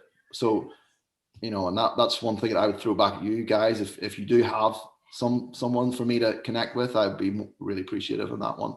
But at the minute, yeah, I've got Harriet, and I've got Graham Murphy as well. He's well connected apparently, so I'll be trying go through with him as well. Harriet is definitely your starting point there, and she could direct you. I believe Lois and Maxine are on the cultural. I forget the committee, but basically, Harriet's your starting point. When you get further on, and if you're looking for language and what's appropriate, she'll direct you, but there's others that will help confirm the proper language and terms and take you through it. It sounds like you're being sensitive, which you need to be, which is great. Just so you know, from our side as funding groups and supporters of PVTA, I think I could speak for the group when I say we strongly support that direction in providing cultural representation and awareness on the trails where suitable. Yeah, and I think building on that, I've thought of I think we should involve them more in the trail building and planning as well, and get their own trail builders and ownership of trails would be good. But again, I know it's a long process. But that's what I'd like to see at the end would be complete involvement. I would like a Lillooet member on the board, and I've got some things moving in that direction. Hopefully, asking some people and people asking people for me, but we'll see. Great, thank you. Any other comments from Mr. Gillis? Seeing none, thank you very much. Thanks to your group for the work. I think we have a jewel of a little trail system in our community. I use it all the time, and I think it's awesome. Thank you very much. Thank you very much, guys. Okay, our last one. 2 minutes over schedule. Come on, how good are we? Hello, Tanis.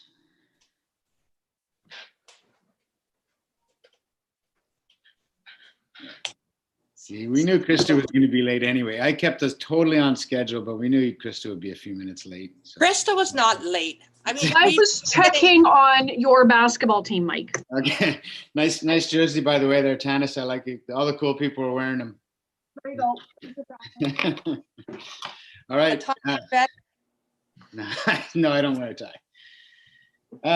Thanks for joining us. You are least but not last of our delegations for today, so I will turn it right over to you guys.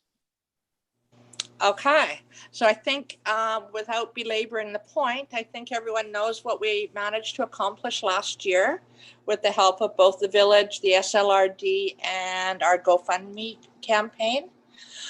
On the plate this year is we would like to put in a columbarium. That's an approximate cost of $24,000. And even with that, we will be using JT Heavy Equipment is donating his truck for the to help with the installation.